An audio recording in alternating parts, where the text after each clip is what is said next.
Why are there two electrons required to form a bond? ये question आया मुझे।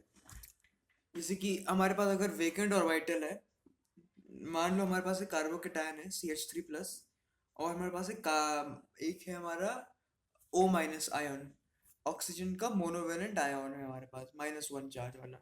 तो अब बस प्रश्न ये उठता है कि इनके बीच में इलेक्ट्रॉन शेयरिंग कैसे होगी, इनके बीच में बॉन्ड कैसे बनेगा। जो आइडिया मैं दे रहा था वो ये था, before before knowing coordinate covalent का सिस्टम, कि इलेक्ट्रॉन जो है, जो O- है ना, उसका एक फुली फिल्ड ऑर्बिटल होगा जिसमें दो इलेक्ट्रॉन्स होंगे ऑपोजिशन वाले।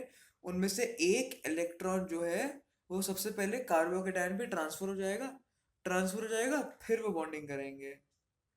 एक तरीका ये है ऑर्बिटल ओवरलैप को समझाना।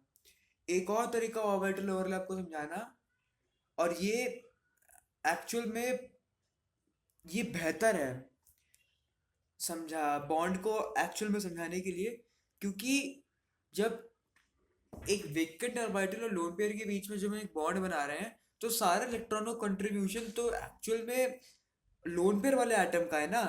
लोन पेयर के जो लोन पेयर वाले इलेक्ट्रॉन्स जो हैं, वही तो हैं जो एक्चुअल में बॉन्डिंग में पार्ट ले रहे हैं।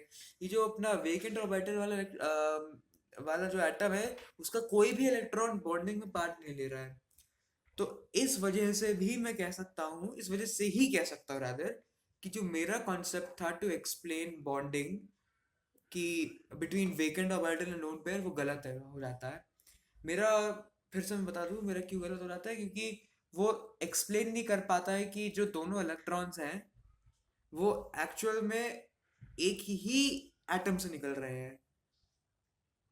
नॉर्मल कोवेलेंट बॉन्ड में क्या होता है कि दोनों एटम के एक एक इलेक्ट्रॉन बॉन्डिंग करते हैं और एक दूसरे के ऑर्बिटल्स को फुलफिल करते हैं और फुली फिल कर देते हैं स्टेबलाइज करने के लिए।